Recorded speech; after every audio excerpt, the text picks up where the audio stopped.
is Sammy. If you haven't seen my channels before, I talk about human design. Today I will be talking about the projector. As you know, I've been doing a series on the 4 types. Technically you could say 5 types, but again, if you're watching the generator one, the manifesting generator is also in that video. Okay, so those two are going to be in the same video.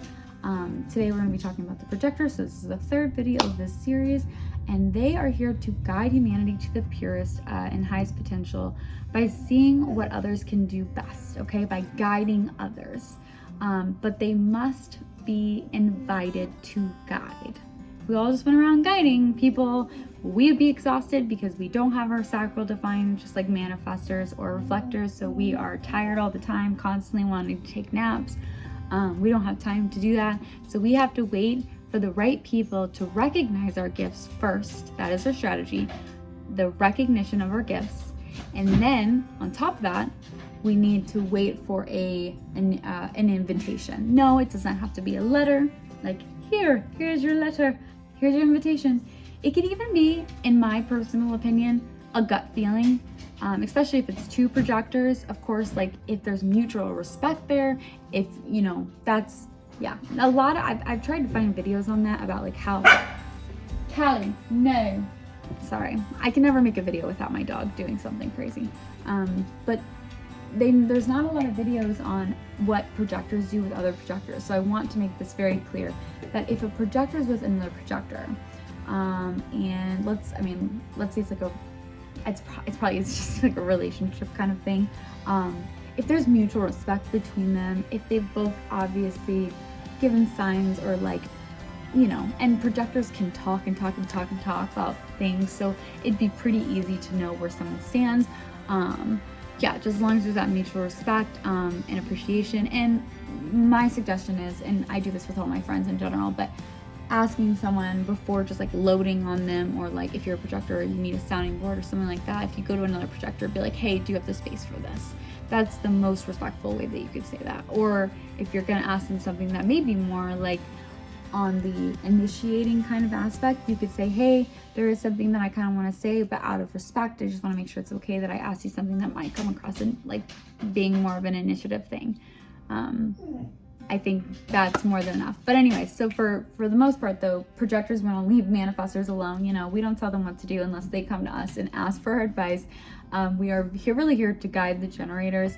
But again, we do need to be invited, and we do need to be recognized. Recognition is like I don't even know how to describe it. It is just it's beautiful. It's wonderful.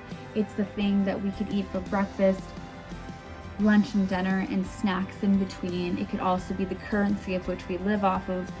Recognition is very important to projectors because we know we're in the right place, and we deserve the recognition, because when we do find the right people to help, then it does feel so empowering, and that's why we're here to guide people into the purest form. We're more about focusing on the other rather than ourselves.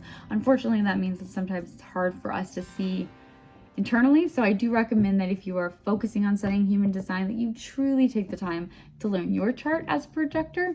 I think sometimes projectors want to skip over that. Learn your chart, focus on yourself first, get happy and comfortable with who you are, because the happier and healthier that we are as a projector, then the better we are at guiding, and the better we are at helping others. If we did not keep ourselves happy, and we did not rest, and we kept just going and going and going, we're gonna burn out really quickly, and we're not gonna be able to help anyone, and that is lame. So just take a nap if you're feeling like it. And if they'll be like, why are you taking a nap? You can just be like, I'm a projector. I'm a projector. It's basically mandatory at this point. That should be a new law. Mandatory work hours for projectors. They get 1 nap per day, or probably 2 actually. So their emotional theme is going to be bitterness if you are not in alignment. And let me tell you, I know people hate the word bitterness, but I immediately know when I'm being bitter. I'll be like, dang, I was being super bitter. And when you get comfortable knowing that, that's when you're, you know, really getting on track there, getting comfortable with the things that are not so perfect, because we're not, no one's perfect. And then these, of course, the positive thing is going to be we're going to feel successful if we are in alignment. We're going to be 20% of the population. Our aura is focused and absorbed specifically on the other person's G center, which is going to be like the heart right in the middle of the human design chart. So we're going to be focused on who they truly are. We're going to see people for who they are. And there is a projection field, of course, with the projectors, but I've talked about that in other videos, and I'm keeping these short, so I'm shutting my mouth and saying that we're not here to work because we don't have sacral energy, quick to burn out, so we are not the 9 to 5 type of guys or gals or whatever. That's it. That's all I got for you. All right. Love you guys. Bye.